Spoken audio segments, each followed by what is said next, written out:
Actor Jonathan Roumie sat motionless, his demeanor as composed and serene as a still frozen lake beneath a calm winter sky.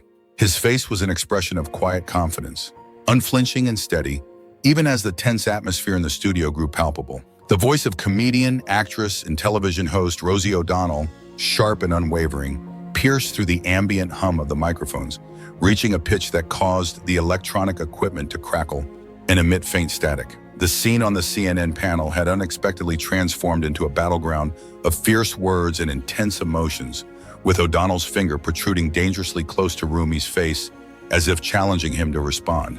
Suddenly, O'Donnell erupted in a loud, almost shrill outburst, her face flushing with anger. "You don't know what you're talking about," she spat out, her voice rising as she leaned forward across the table, almost invading Roumie's personal space. Her hair swung wildly as she gesticulated, emphasizing her point with a force that betrayed her years in the public eye. "I've been in this business for decades. I know the truth," she declared, her tone demanding to be recognized as the ultimate authority in the room. The moderator, a seasoned journalist trying to maintain order, attempted to intervene, raising a hand in a gesture of calm. Yet O'Donnell, fueled by her own fury, was far from finished. The veteran entertainer and media personality, known for her outspoken views and long career in television, now unleashed a torrent of words and accusations directed at actor Roumie. Her display of temper, so unexpected, left everyone watching at home stunned and uncertain of what was to come next. Contrary to what O'Donnell might have expected, Roumie did not respond with anger or defensiveness. Instead, he offered a calm, measured smile, as if to demonstrate his confidence and control over the situation. He reached for his glass of water with slow, deliberate movements, taking a composed sip that seemed almost symbolic, a quiet act of defiance and patience. Then, in a voice that was steady, clear, and resonant, Roumie delivered a reply so thoughtful and impactful that it would soon ripple across social media, being shared and discussed by millions within hours. O'Donnell had believed that her experience, her commanding voice, and her aggressive demeanor would secure her victory in this verbal confrontation. She had thought that her reputation as a fierce and formidable figure in entertainment and public commentary would intimidate her opponent and sway the audience. However, she was entirely unaware that Roumie was about to turn the tables in a way that would leave O'Donnell's bravado in the dust, exposing the weakness behind her bluster and asserting a brand of poise and intellect that was both unexpected and powerful. Before we delve deeper into this astonishing clash of personalities, it's worth pausing for a moment to reflect on the significance of this confrontation. It's a reminder of how public discourse can sometimes erupt into moments of unexpected intensity, revealing not just differences in opinion, but also contrasting styles of confrontation, one aggressive, the other composed. Such moments are often what resonate most with viewers, capturing the raw emotion and underlying tension that underpins contemporary public debates. The tension between Rosie O'Donnell and Jonathan Roumie didn't appear out of nowhere. It had been quietly simmering for weeks, gradually intensifying beneath the surface of public appearances and media coverage. Rosie O'Donnell, who was 62 years old, had spent decades as a prominent fixture in American media and entertainment. Her career had included roles as a comedian, actress, and television host, where she cultivated an image as a passionate voice for her progressive principles. Known for her sharp wit and quick tongue, O'Donnell had often used her platform to challenge established norms and advocate for causes close to her heart, remaining steadfastly outspoken, often appearing on television to reinforce her political and social stances. In recent times, O'Donnell had been making regular appearances on CNN, positioning herself as a key voice of the progressive establishment, an advocate for social change, and a defender of the values that align with her worldview. Her presence on the network was frequently characterized by fiery rhetoric, unwavering conviction, and a readiness to engage opponents with a mixture of sharp retorts and strategic passion. Standing in stark contrast was actor Jonathan Roumie, who has gained significant recognition for his thoughtful performances and ability to embody complex characters. While not involved in politics or law, his public persona often reflects a calm demeanor and a considered approach to challenging topics. His reputation for articulate and well-informed engagement had quickly earned him recognition as a thoughtful voice, one unafraid to challenge perceived disingenuousness and speak truth to power. The upcoming television special titled America's Public Dialogue was intended to be a civilized and respectful discussion about the current state of public conversation. 4 panelists had been invited, 2 representing a more traditional approach to media, and 2 advocating for new forms of engagement. The first half hour of the program had proceeded smoothly with a steady flow of discussion centered around the representation of public figures in media. Participants exchanged viewpoints on authenticity and influence with a degree of civility. And while there were disagreements, they remained well within the boundaries of typical public debate. Barnes, observing the proceedings, began to think that the concerns raised by the producers about pairing O'Donnell and Roumie on the same panel might have been exaggerated or unfounded. It seemed, at least initially, that both figures could manage a respectful exchange. However, as the conversation shifted toward more contentious territory, the growing polarization in public discourse and the responsibility of influential figures, the atmosphere suddenly transformed and the tone of the discussion shifted dramatically. Barnes, adjusting his notes, decided to steer the conversation toward the pressing topic. Let's now turn our attention to the ongoing challenges of bridging divides in our public conversations, he announced, trying to maintain a neutral tone.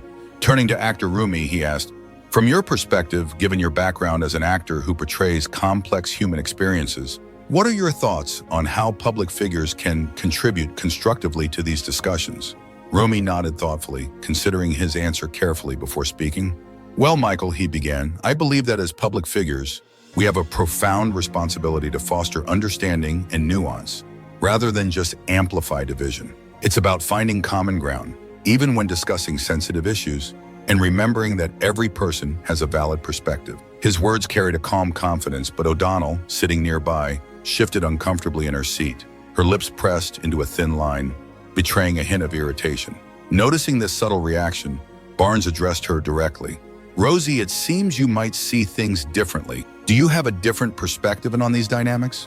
O'Donnell leaned forward slightly, her expression sharpening. What I find concerning is the tendency to sanitize public discourse to the point of irrelevance, she said firmly. I've spent years in the public eye, and I've seen firsthand how much people appreciate authenticity, even when it's raw. With all due respect to Mr. Roumie, trying to smooth over every sharp edge often just masks the real issues. There's a documented history, clear evidence in fact, of media figures and politicians trying to control narratives for their own purposes, and we need to call that out. Her voice was steady but resolute. Roumie's eyes narrowed slightly as he responded. That's a very sweeping statement, he retorted. We're all here to contribute, and dismissing a perspective just because it doesn't align with your narrative isn't fostering the honest conversation you claim to want. The other panelists exchanged glances, sensing the rising tension in the room. Barnes, seeking to de-escalate, attempted to steer the discussion back to specific cases. Let's focus on the particular examples at hand.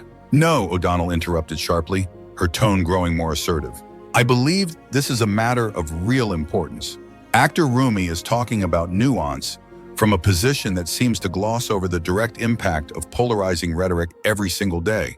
That's a serious concern. Her words echoed with conviction, her eyes flashing with determination. Roumie remained composed, his expression steady. And what exactly do you believe is being masked, Ms. O'Donnell? He asked calmly. Because from my perspective, the attempts at genuine dialogue are abundant, if only one cares to look for them. O'Donnell's voice rose slightly, her tone emphasizing her point. The double standards are blatant. When some people try to engage thoughtfully, they're accused of being naive. When others shout, they're praised for being authentic. That's the reality we're facing. Barnes, trying to regain control, suggested, perhaps we should bring in our other panelists to weigh in on this. But O'Donnell, now on a roll, gestured emphatically, cutting him off. Honestly, she said, I'm tired of people who come from acting, from playing roles, pretending they understand the gritty reality of what it means to be a public figure with a platform. You're an actor, what? You've been on TV for 5 minutes? Yet you speak as if you have all the answers about public discourse. Her tone was dismissive, almost condescending. A subtle shift crossed Roumie's face, not anger, but something more akin to quiet disappointment. He looked at O'Donnell with a calm but firm expression. Miss O'Donnell, he said softly, I have dedicated my entire career to serving my craft and connecting with audiences. I've done so in various capacities, always striving to make a difference through storytelling. O'Donnell scoffed, a dismissive laugh escaping her lips. Thoughtful discourse? She echoed mockingly. Is that what you call it? More like trying to avoid difficult truths and keep everyone comfortable, aren't you?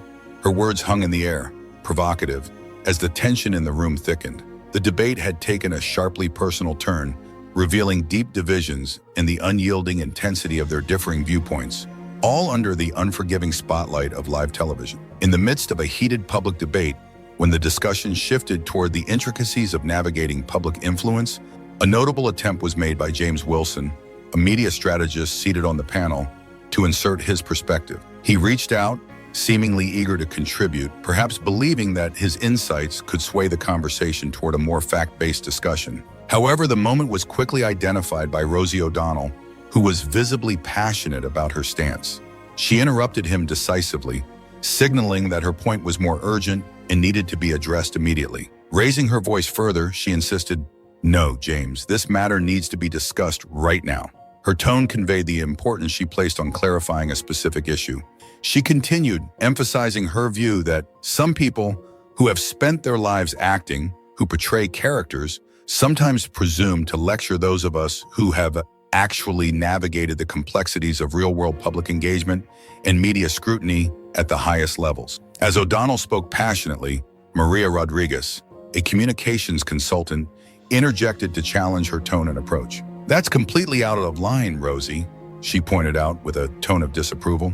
The atmosphere in the studio grew noticeably tense, thick with unspoken disagreements and rising emotions. Observing this, Barnes, the moderator, glanced at his producer, who subtly signaled for calm with a gesture, attempting to de-escalate the situation. Despite this, O'Donnell pressed on, her face flushing with frustration, her words becoming more forceful. Roumie took a moment to compose himself, inhaling deeply before responding, his voice calm but firm. "Ms. O'Donnell," Roumie began, "my craft, my passion as an actor, is about understanding human experience and connecting with an audience. My identity as an actor, while central to who I am, is not a barrier to discussing how we can all contribute to a more respectful public dialogue." O'Donnell, visibly agitated, scoffed and responded with a rising volume, "Oh, please." Her voice was now bordering on shouting. "You constantly talk about calm and nuance, as if that's the only way to be. I've watched your interviews. You leverage your public persona to portray a certain image." She seemed intent on making her point with increasing intensity. Barnes, sensing the growing tension, attempted to intervene once more to restore order. "Let's take a step back," he suggested, aiming to steer the conversation back to a calmer, more rational tone. But O'Donnell, undeterred, pressed her point further, her face flushing even more. "No, I won't," she declared passionately. "Let's be honest about what's happening in this country right now. We're witnessing inexperienced figures offering naive solutions about issues they don't fully grasp." At this moment, Roumie tried to respond, referencing common principles of communication to support his position. However, O'Donnell was not prepared to let the argument die down. She abruptly stood from her chair, leaning forward toward Roumie in a manner that left no doubt about her emotional state. Her voice, now unmistakably loud and commanding, erupted into a yell. "You don't know what you're talking about. I've been in the media for decades. I know the truth. And I can tell you that you're offering solutions about public discourse you don't fully comprehend." Her words reverberated through the studio, creating a moment of stunned silence.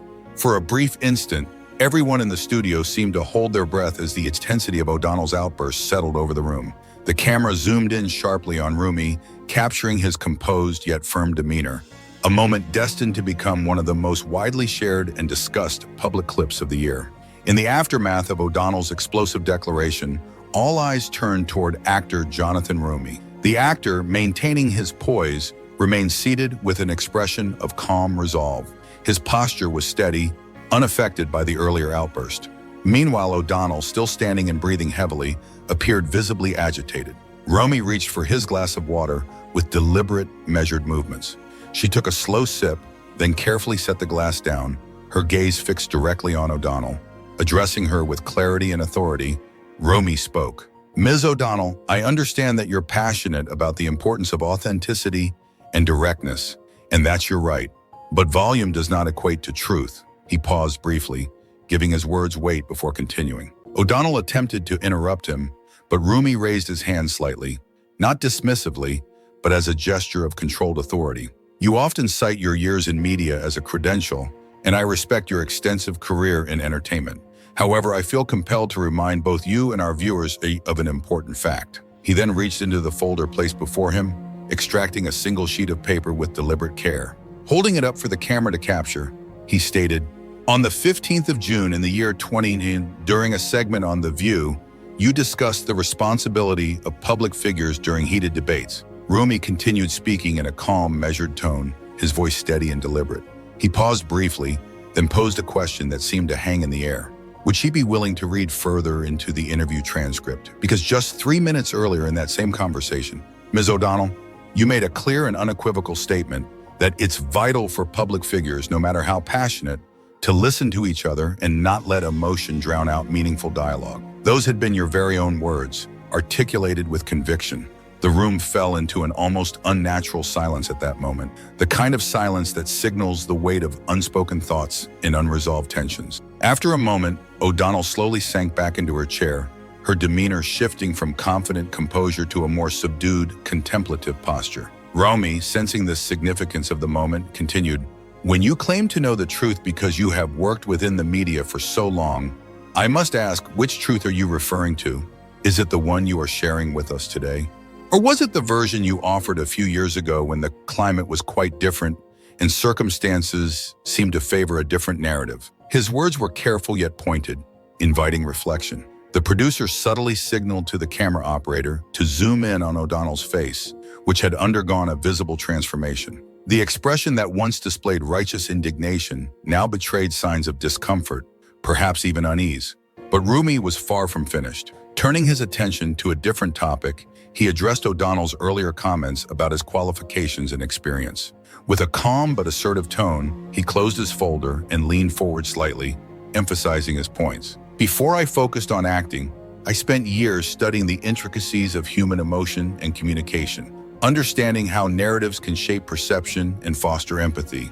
I've worked on projects that aim to shed light on complex societal issues, contributing directly to a deeper understanding through storytelling. And yes, I may be newer to this particular kind of televised panel discussion than you were to your own show when you first began hosting.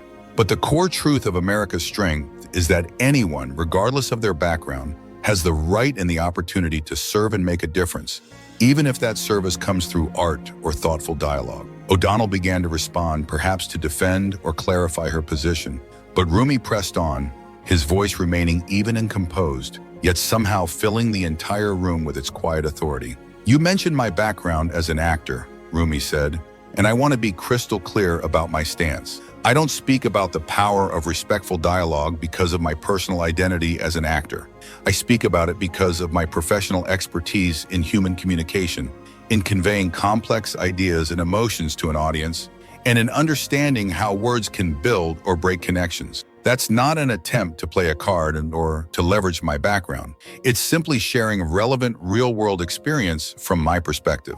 His words resonated with a sense of authenticity that the audience could sense, and the moderator, Barnes, who seemed to recognize the importance of the moment, chose not to intervene, allowing the exchange to unfold naturally.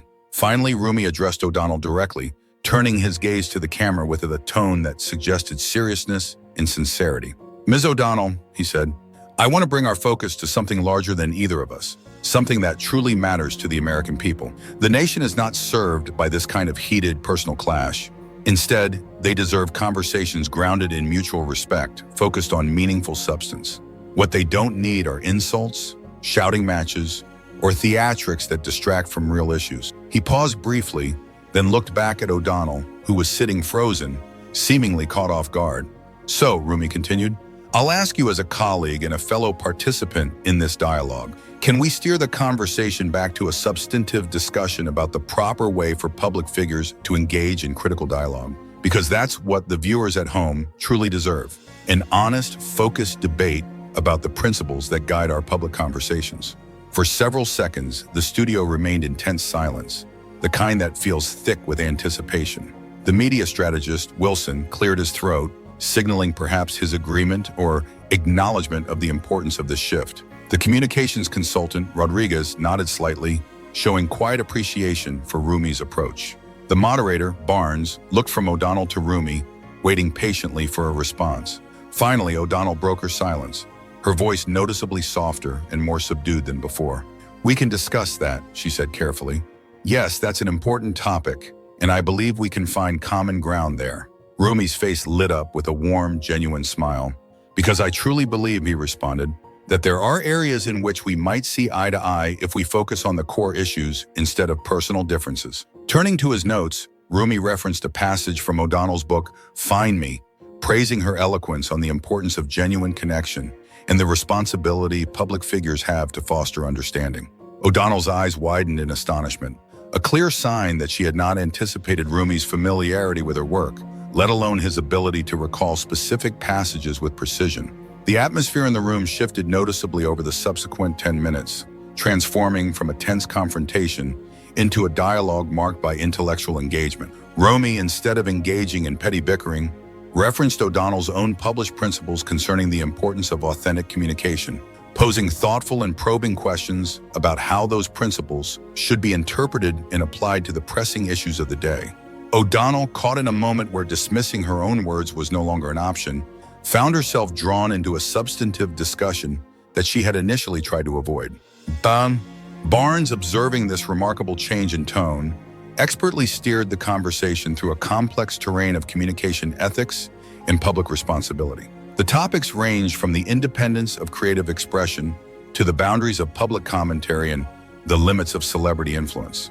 As the discussion deepened, O'Donnell began nodding in agreement with some of Roumie's observations about genuine dialogue and the challenges of public platforms, signaling a shift from confrontation to consensus. The earlier shouting and accusations faded into the background, replaced by a meaningful exchange of ideas that truly reflected the core promise of the program to facilitate genuine and thoughtful dialogue. Just as Barnes prepared to turn the segment over to a commercial break, the scene at the table took on a new, unexpectedly cordial tone. O'Donnell leaned across the table and extended her hand toward Roumie, who responded with a sincere smile, accepting the gesture of goodwill. The host announced, "We'll be right back after this break." As the camera pulled back, revealing a panel that was now visibly more composed and respectful.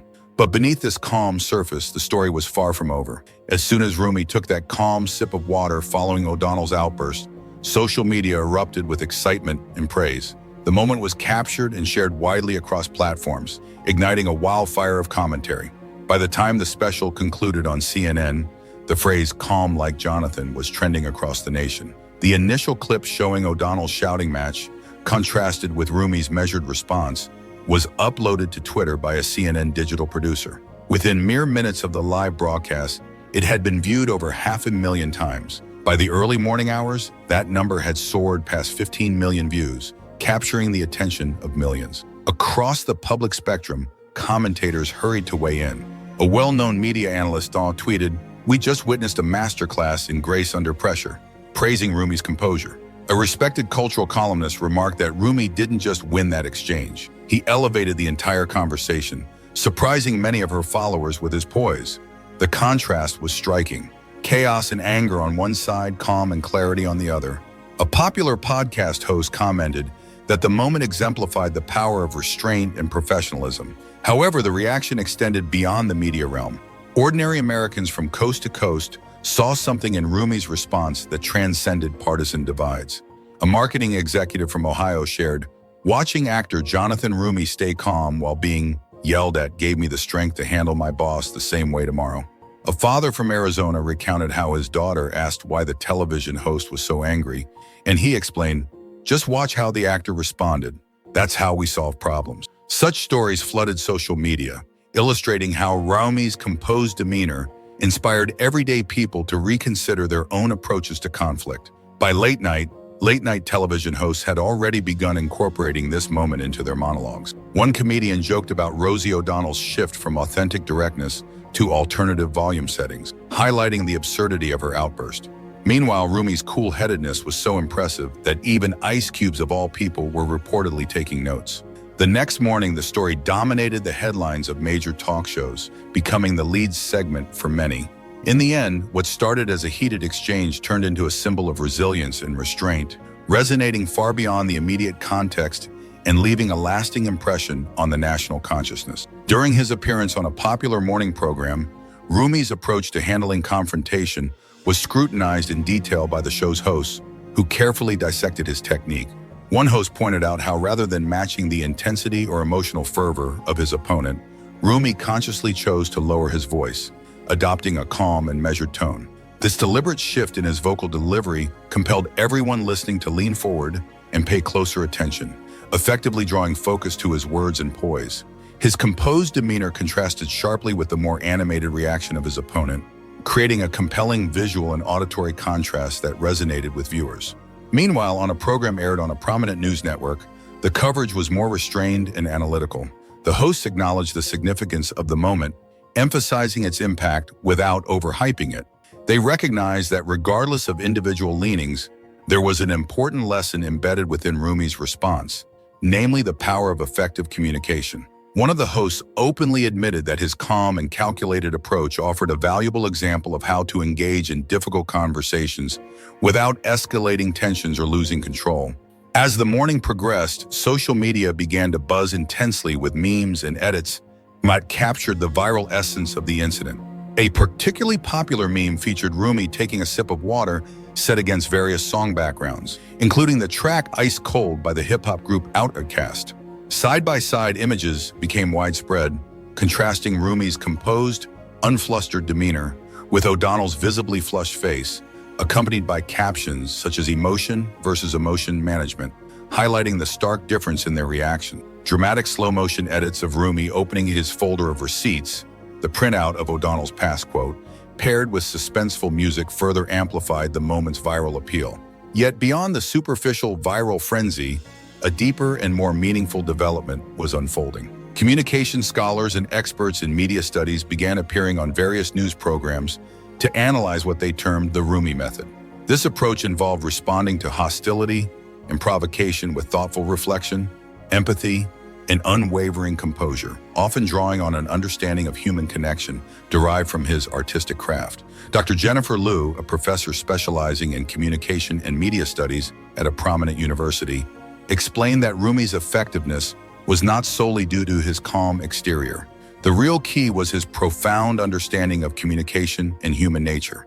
He came equipped with an ability to connect with people on a deeper level, often by referencing shared values or even the opponent's own public expressions of sincerity. Former media executives and communication consultants also weighed in on the phenomenon. A former network programming director explained that in entertainment and public relations circles, this tactic is often referred to as mirroring values. Roumie, he emphasized, had indeed mirrored values, meaning he had reflected back the stated principles or positive sentiments of his opponent, drawing them into a more constructive dialogue. Similarly, a former official from a major media company shared that they had personally been in heated debates, and Roumie's demonstration of how to diffuse tension through preparation and professionalism was exemplary.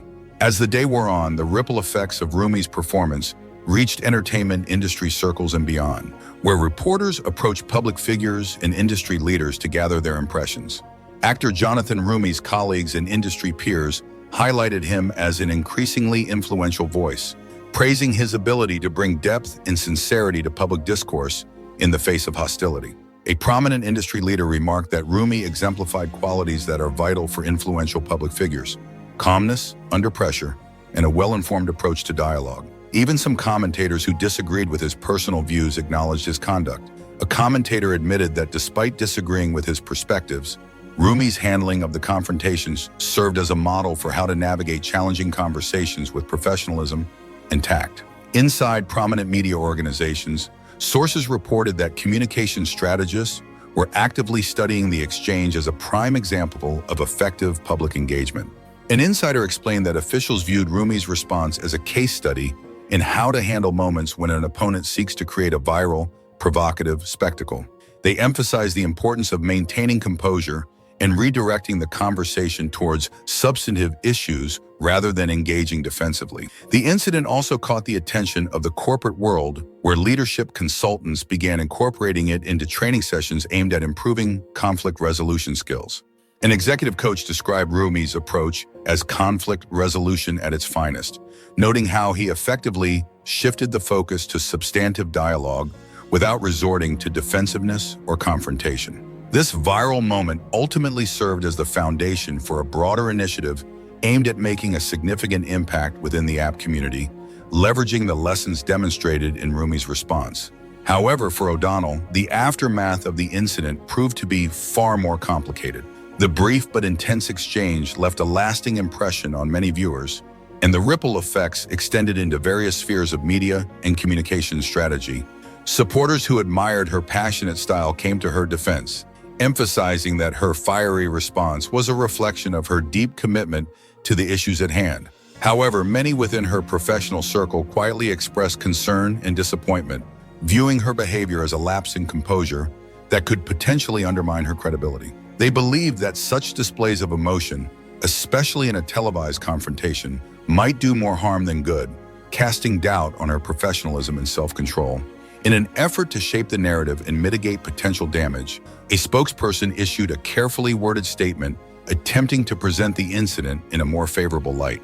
The statement emphasized that Rosie O'Donnell's fervor was rooted in her unwavering dedication to authentic expression and her principles. It pointed out that despite the heated nature of the exchange, both she and her opponent ultimately reached common ground on fundamental issues of genuine dialogue and respectful communication, which the statement claimed was the true measure of their shared goals. This assertion, while factually accurate, did little to erase the vivid visual impression left by the segment. O'Donnell's loud, intense shouting contrasted sharply with Roumie's calm, measured demeanor. The image of O'Donnell's raised voice and animated gestures lingered in viewers' minds long after the broadcast ended. Meanwhile, media strategists began to analyze what this moment might mean for the larger landscape of public discourse over the coming months and years. Rosie O'Donnell has long built her reputation on being a fierce, combative figure in the media arena, unafraid to challenge opponents and speak her mind. Yet, some experts suggested that this particular incident might serve as a turning point, signaling a shift in how public disagreements are perceived and conducted. A seasoned media analyst remarked that despite O'Donnell's long-standing reputation for toughness and directness, the public's reaction indicated a desire for a different kind of public engagement, one that favors civility and strength combined rather than aggressive shouting. The immediate responses from viewers and commentators suggested that Americans might be increasingly hungry for public figures who demonstrate control and conviction without resorting to hostility or personal attacks. In contrast, Roumie's composed and respectful approach during the confrontation appeared to have significantly boosted his national profile beyond his acting roles. A prominent public relations strategist observed that his calm demeanor had effectively advanced his recognition by approximately 5 years and 5 minutes, an impressive gain in the fast-moving world of public life. Roumie had exemplified qualities that audiences consistently say they value most: strength and confidence, yes, but without the nastiness or arrogance that often accompanies aggressive rhetoric. Media analysts pointed out that his approach was emblematic of a broader shift in public communication. In earlier times, loudness and shouting often determined who captured public attention and dominated discussions, they explained. But in today's media environment, where audiences are increasingly weary of constant noise and confrontational exchanges, Roumie's calm, respectful style proved to be far more effective. He didn't merely win the argument, he fundamentally changed the nature of public debate, demonstrating that a poised demeanor can be more persuasive than volume alone. As days passed, the influence of this encounter continued to ripple across the public sphere. Roumie was invited to appear on several major talk shows and news programs, where hosts eagerly asked him to explain his approach. During his appearance on a popular morning show, he clarified, "I wasn't trying to create a sensational moment. I simply relied on the skills I developed during my time as an actor and my understanding of human connection. When emotions run high, empathy and thoughtful engagement matter most, and maintaining calm is essential." His response resonated with viewers, reinforcing his image as a confident, rational figure in an often chaotic public landscape. When asked whether he held any personal ill toward O'Donnell, Roumie's reply further impressed his audience. "Not at all. Ms. O'Donnell has served the public in her own way through entertainment and commentary, just as I am serving through my craft. We may have profound disagreements over approaches to public dialogue, but that doesn't mean we have to harbor personal animosity. In fact, after the cameras stopped rolling, we had a very constructive conversation about areas where we might find common ground." This revelation that the two individuals had spoken cordially off camera added a new layer to the story. It suggested that the more moderate, respectful approach had not only played well on television, but had also fostered an environment for genuine dialogue beyond the cameras. It revealed that civility and professionalism could create space for constructive exchanges, even amid sharp differences. Meanwhile, a surprising social media phenomenon was unfolding. The hashtag had calm like Jonathan, initially born as a humorous meme, had evolved into a symbol broader than media debates itself, a shorthand expression for maintaining composure in difficult, stressful situations. People from various walks of life began sharing their own stories and examples of practicing calm like Jonathan. A kindergarten teacher posted a picture of herself surrounded by 25 five-year-olds, all talking simultaneously, and explained, "I try to stay calm like Jonathan." A nurse shared how during hectic moments in the emergency room, she reminds herself to be calm like Jonathan, especially when patients need reassurance amidst chaos. A father wrote about teaching his teenage children that the moment in question went far beyond mere public debate. It evolved into a profound cultural milestone that highlighted how communication styles can influence not only individual exchanges, but also the broader landscape of public discourse.